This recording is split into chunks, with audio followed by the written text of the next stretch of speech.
दोस्तों, जैसा कि हमने व्हाट्सएप ग्रुप पे बताया था सभी मित्रों को, साथियों को कि एलटी ग्रेड की वैकेंसी आने वाली है, तो हम लोग बीएम सर से मैथ तो पढ़ रहे हैं, काफी अच्छा चल रहा है, सर बढ़िया पढ़ा रहे हैं, पर जीएस का नहीं हो पा रहा था।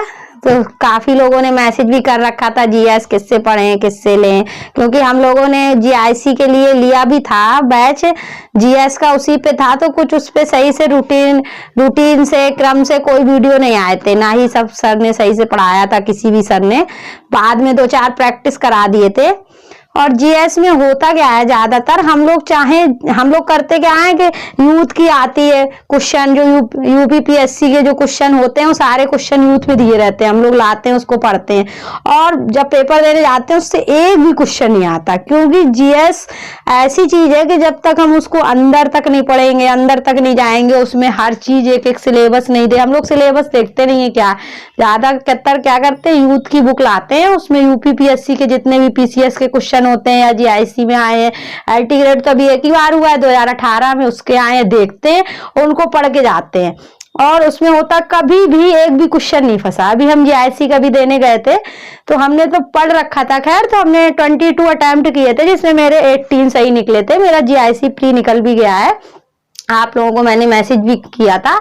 तो मैंने काफी हद तक जीएस पढ़ रखी है, और अलग अलग टॉपिक्स में अलग अलग अच्छे से पढ़ रखी है, इसलिए हमने सोचा कि हम अपने साथियों की, मित्रों की जितनी मदद हमसे हो सकती है हम करते हैं।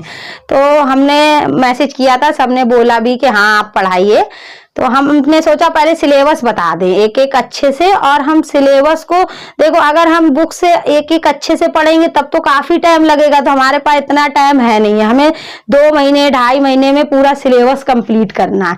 तो हम इस हिसाब से पढ़ाएंगे कि हर हेडिंग को सबको अच्छे से कंप्लीट करते चलें, और टाइम भी बहुत ज्यादा ना लगे, कि मतलब डीप में जितना क्वेश्चन आया है, क्योंकि मैं दिल्ली में हूँ, मुखर्जी नगर में, तो मैं टॉपिक वाइज यहाँ प्रैक्टिस शीट भी इंपॉर्टेंट क्वेश्चनों की मिलती है, तो मैं उसकी बना के पीडीएफ पूरी आप लोगों को अवेलेबल कराऊंगी, और उससे जितना भी बनेगा, जितने भी क्वेश्चन होंगे, सारे क्वेश्चन के हिसाब से पूरा टॉपिक वाइज पढ़ा दूंगी, फिर उसकी प्रैक्टिस शीट डाल दूंगी, मतलब जितना भी ज्यादा से ज्यादा हमसे हो सकेगा आप लोगों की मदद करूंगी।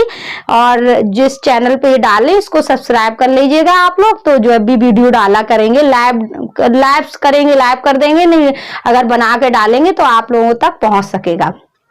तो हम आज देखते हैं सिलेबस। सबसे पहले हमें सिलेबस पता होना चाहिए कि सिलेबस में क्या क्या है, क्या क्या टॉपिक है, और क्या क्या आता है।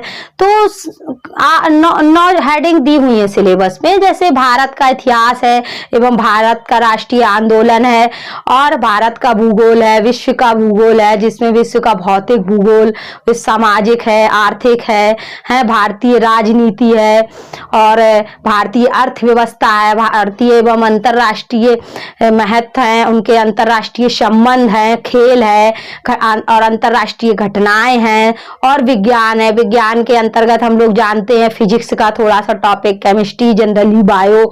तो साइंस में हम लोग फिजिक्स तो कर लेते हैं, क्योंकि मैथ वाले स्टूडेंट है, फिजिक्स का पोर्शन आता है, और केमिस्ट्री बायो का जो थोड़ा सा इंपॉर्टेंट पॉइंट है वो हम पढ़ा देंगे।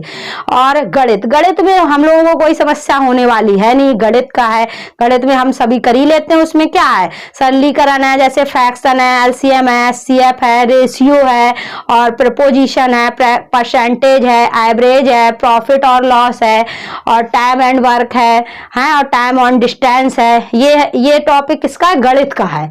और इस पे रीजनिंग भी है, रीजनिंग के भी 2-3 क्वेश्चन, 4 क्वेश्चन आए, 40 आते हैं टोटल, तो रीजनिंग के भी 2-4 क्वेश्चन आ जाते हैं। तो रीजनिंग हम लोग मैथ वाले कर लेते हैं, ज्यादा कोई इतना टफ क्वेश्चन नहीं आता, रीजनिंग हो जाती है, और मैथ भी हो जाती है, थोड़ा सा, मतलब ये वाली नहीं आती है ना मैथ, थोड़ा वो टाइम एंड वर्क जो कंपटीशन वाला होता है वो आ जाता है, फिर भी मैथ भी हो जाती है। हम लोगों की बात कहाँ फंसती है, हिस्ट्री में है, भूगोल है, विज्ञान है अर्थव्यवस्था है और भारतीय राजनीति, यहाँ पे हमारी समस्या आ जाती।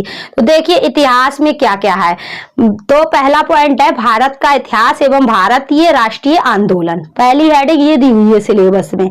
तो उसके अंदर के पॉइंट क्या क्या है। भारतीय इतिहास के अंतर्गत सामाजिक, आर्थिक एवं राजनीतिक पक्षों की समान जानकारी। ठीक है, कोई मतलब बहुत बड़ा नहीं, समान जानकारी, नॉर्मली क्वेश्चन पूछे जाएंगे।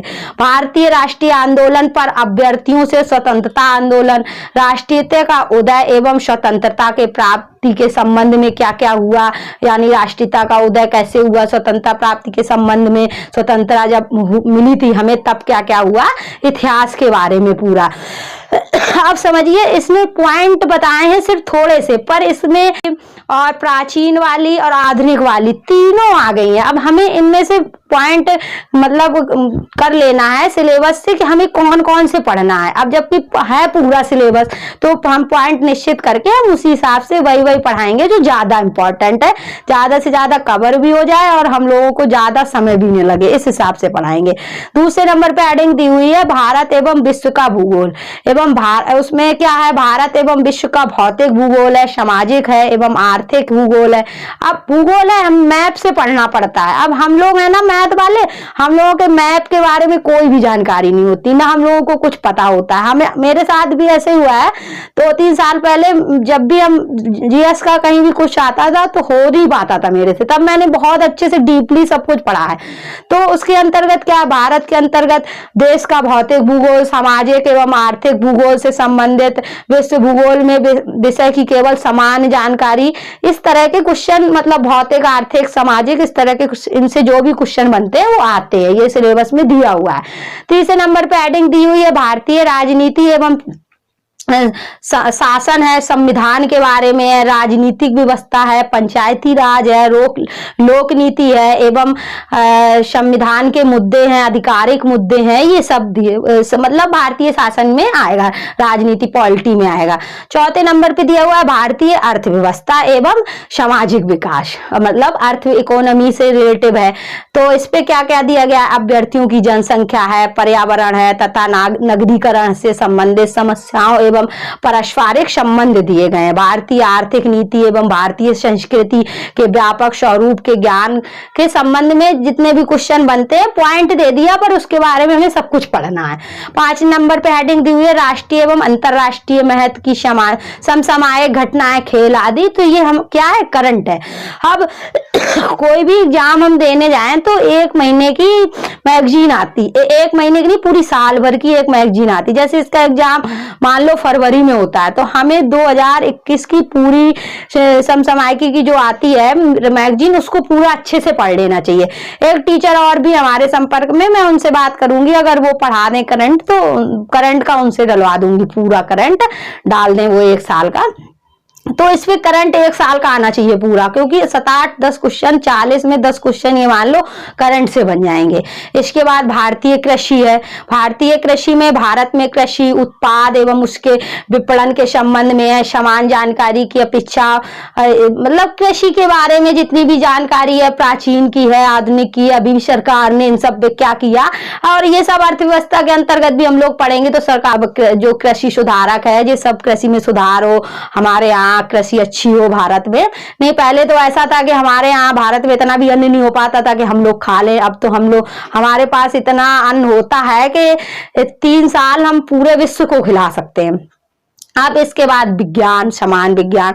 विज्ञान क्या, भारत के विकास में विज्ञान। एक सबसे पहले विज्ञान में ज्यादातर क्वेश्चन करंट से आते हैं, जो भी करंट में क्या चल रहा है वो सब आते हैं। दूसरी चीज केमिस्ट्री, फिजिक्स, केमिस्ट्री, बायो में अनुपात रहता है बायो का सबसे ज्यादा, और हम लोगों को फिजिक्स ज्यादातर आती है। मैथ, एक तो सब लोग टीचर है, मैथ पढ़ा रहे हैं, मैथ के साथ फिजिक्स का पोर्शन भी 9th-10th में सभी को पढ़ाना पड़ता है, तो फिजिक्स का पोर्शन हो जाता है। तो इस पे हम ज्यादा कुछ नहीं करेंगे, जिसको जो आता है वो नहीं हम पढ़ाएंगे। हम केमिस्ट्री, बायो का पोर्शन थोड़ा सा जिस हिसाब से आता है बता देंगे। और मैथ में तो हमने बताया था कि सरलीकरण है, फ्रैक्शन है, LCM है, CF है, रेशियो है, प्रोपोर्शन है, परसेंटेज है, एवरेज है, प्रॉफिट लॉस है, टाइम एंड वर्क है, टाइम एंड डिस्टेंस है, इस तरह कुछ टैट वैट वगैरह सभी लोगों ने दिया होगा, जो उसमें आते हैं वही सब इसमें क्वेश्चन आते हैं। ये आपका पूरा प्रॉपर सिलेबस है। इस सिलेबस में मैं पहला क्या है, भारत का इतिहास है, तो कल भारत के इतिहास से ही हम जहां तक हो सकता है शुरू करते हैं, और कल पहला वीडियो लाएंगे और समझेंगे। लैब हो सकेगा तो लैब कर देंगे, तो उसका टाइम भेज देंगे आप लोगों को ग्रुप में, और अगर लैब नहीं हो सकेगा तो वीडियो बना के ग्रुप पे डाल देंगे। धन्यवाद।